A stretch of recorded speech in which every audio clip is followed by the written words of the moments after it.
کہ وہ پیچھے رہنے والوں میں ہوگی۔ اور جب ہمارے فرشتے لوط کے پاس آئے تو وہ ان کی وجہ سے ناخوش اور تنگ دل ہوئے۔ فرشتوں نے کہا کچھ خوف نہ کیجیے اور نہ رنج کیجیے، ہم آپ کو اور آپ کے گھر والوں کو بچا لیں گے، مگر آپ کی بیوی کے پیچھے رہنے والوں میں ہوگی۔ ہم اس بستی کے رہنے والوں پر اس سبب سے کہ یہ بدکرداری کرتے رہے ہیں آسمان سے عذاب نازل کرنے والے ہیں، اور ہم نے سمجھنے والے لوگوں کے لیے اس بستی کی ایک کھلی نشانی چھوڑ دی۔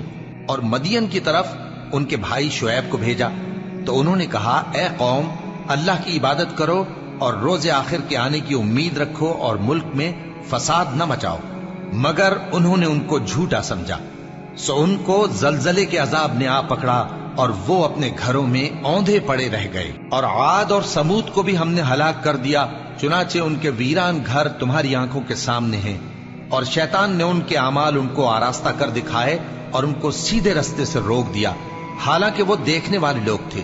اور قارون اور فرعون اور حامان کو بھی ہلاک کر دیا، اور ان کے پاس موسیٰ کھلی نشانیاں لے کر آئے تو وہ ملک میں مغرور ہو گئے، اور وہ ہمارے قابو سے نکل جانے والے نہ تھے، تو ہم نے سب کو ان کے گناہوں کے سبب پکڑ لیا۔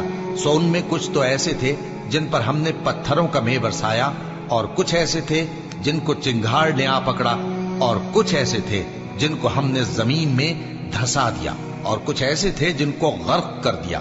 اور اللہ ایسا نہ تھا کہ ان پر ظلم کرتا، لیکن وہی اپنے آپ پر ظلم کرتے تھے۔ جن لوگوں نے اللہ کے سوا اوروں کو کارساز بنا رکھا ہے، ان کی مثال مکڑی کی سی ہے کہ وہ بھی ایک طرح کا گھر بناتی ہے، اور کچھ شک نہیں کہ تمام گھروں سے کمزور مکڑی کا گھر ہے۔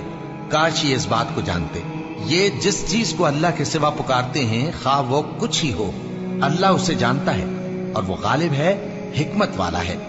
اور یہ مثالیں ہم لوگوں کے سمجھانے کے لیے بیان کرتے ہیں، اور اسے تو اہل دانش ہی سمجھتے ہیں۔ اللہ نے آسمانوں اور زمین کو حکمت کے ساتھ پیدا کیا ہے، کچھ شک نہیں کہ ایمان والوں کے لیے اس میں نشانی ہے۔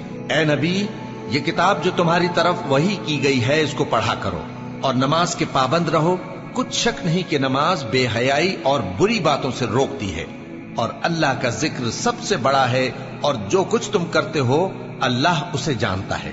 اور اہل کتاب سے بحث نہ کرو مگر ایسے طریق سے کہ نہایت اچھا ہو۔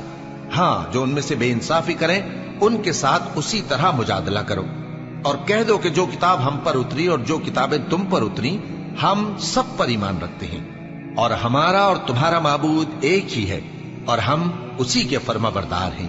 اور اسی طرح ہم نے تمہاری طرف کتاب اتاری ہے، تو جن لوگوں کو ہم نے کتابیں دی تھیں وہ اس پر ایمان